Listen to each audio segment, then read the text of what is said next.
بسم الله الرحمن الرحيم.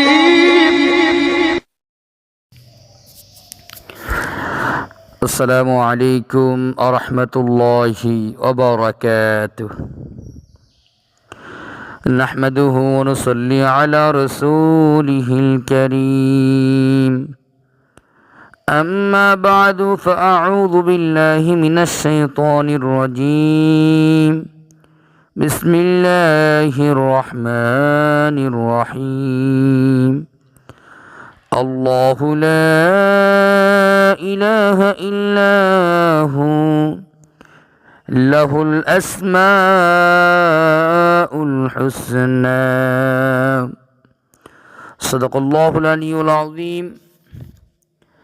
সম্মানিত বন্ধুগণ, তো আপনারা সকলেই কেমন আছেন? আশা করি আল্লাহ সুবহানাহু ওয়া তাআলার রহমতে সকলেই ভালো আছেন। আমিও আল্লাহ সুবহানাহু ওয়া তাআলার রহমতে খুবই ভালো আছি, আলহামদুলিল্লাহ। সম্মানিত বন্ধুগণ, তো আজকে একটি বিষয় নিয়ে আপনাদের মাঝে আসলাম। বিষয়টি হইতেছে আল্লাহ পাকের একটি গুণবাচক নাম। এই নামের আমল করলে কি কি লাভ হবে এবং কিভাবে আমল করতে হবে। আল্লাহ পাকের গুণবাচক নামটি হইতেছে ইয়া সালামু। ইয়া সালামু এর অর্থ হইতেছে হে শান্তি ও প্রশস্তিদাতা। কোরআনে হাকিমে আল্লাহ বলেন, আল্লাহু লা ইলাহা ইল্লাহু লাহুল আসমাউল হুসনা। আল্লাহ পাক সেই মহান সত্তা যে তিনি ব্যতীত কোনো মাবুদ নেই, তার বহু উত্তম নাম রয়েছে, অর্থাৎ বহু আল্লাহ তাআলার নাম রয়েছে। তো আল্লাহ তাআলা গুণবাচক নাম থেকে ইয়া সালামু এটি একটি গুণবাচক নাম। এই নামের আমল প্রবাসে যাত্রাকালে ঘর থেকে বের হতে প্রথমে যদি ইয়া সালামু পড়ে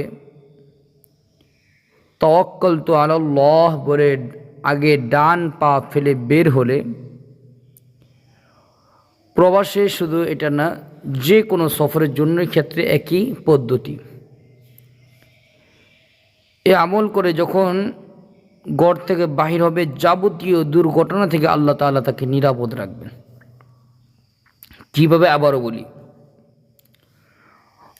ঘর থেকে বাহির হওয়ার সময় প্রথমে ইয়া সালামু পড়ে, ইয়া সালামু তাওয়াক্কালতু আলাল্লাহ বলে আগে ডান পা ঘর থেকে বাহির করবে। ইনশাআল্লাহ সকল প্রকার দুর্ঘটনা থেকে আল্লাহ তাআলা তাকে নিরাপদে রাখবেন। 2 নাম্বার, যে ব্যক্তি প্রতিদিন ফজরের নামাজের পরে 1000 বার এই সেম পাঠ করবে, সে ব্যক্তি কখনো অন্ধ, অবশ ও অক্ষম হবে না, অর্থাৎ এই ধরনের রোগ আল্লাহ তাআলা তাকে কখনই দিবে না।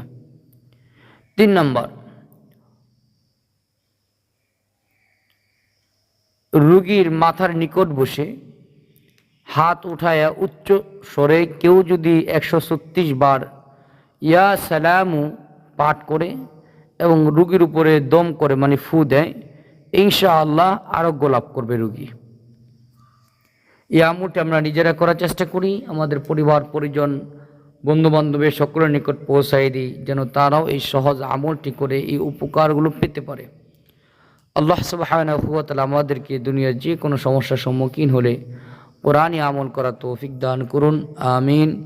আসসালামু আলাইকুম ওয়া রাহমাতুল্লাহি ওয়া বারাকাতুহু।